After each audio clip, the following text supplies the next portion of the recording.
سب سے بنیادی بات تو یہ سمجھ لی جائے کہ دین نے ہمیں بہت زیادہ اختیارات عطا فرمائے ہیں، بالخصوص نکاح کے حوالے سے فریقین کو با اختیار بنایا ہے، اور کسی بھی طرف سے یہ جبر والا اور فورس والا کوئی کسی کو اختیار نہیں دیا گیا۔ دونوں طرف سے باہمی رضامندی سے جو بھی شرائط طے کی جائیں گی وہ ویلڈ ہوں گی، ان کی پاسداری دونوں اطراف سے ضروری ہوگی۔ شرعاً بھی یہ جو شق آپ نے اس کو ابھی بیان کیا تو یہ شرعاً بھی معتبر ہے، اس کا اعتبار کیا جاتا ہے۔ شریعت نے جو طلاق کا حق ہے وہ شوہر کو تو دیا ہے،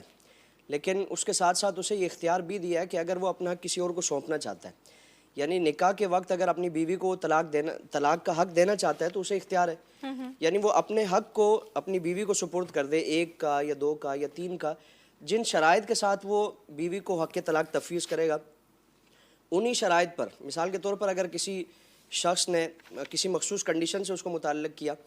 کہ اگر میں دوسرا نکاح کروں، اگر میں دوسری شادی کروں تو میری بیوی کو یہ اختیار ہے کہ وہ اپنے لیے 1 طلاق کا حق وہ اس کو اختیار کر لے، اور اس کو اختیار کرتے ہوئے اپنے لیے مجھ سے علیحدگی حاصل کر لے، تو شرعاً بھی اس کا اعتبار کیا جائے گا جب بھی وہ اپنی اس شرط کے خلاف کرے گا، یعنی جو اس نے ایگریمنٹ میں جو چیز واضح کی ہے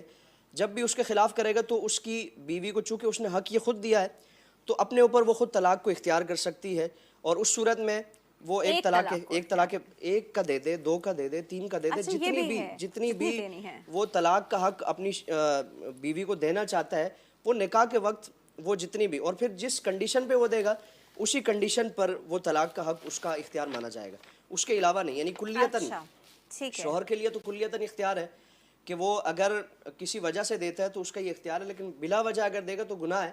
واقع پھر بھی ہو جائے گی۔ لیکن عورت کے لیے جن شرائط کے ساتھ اور کنڈیشنز جو اس میں طے کی گئی ہیں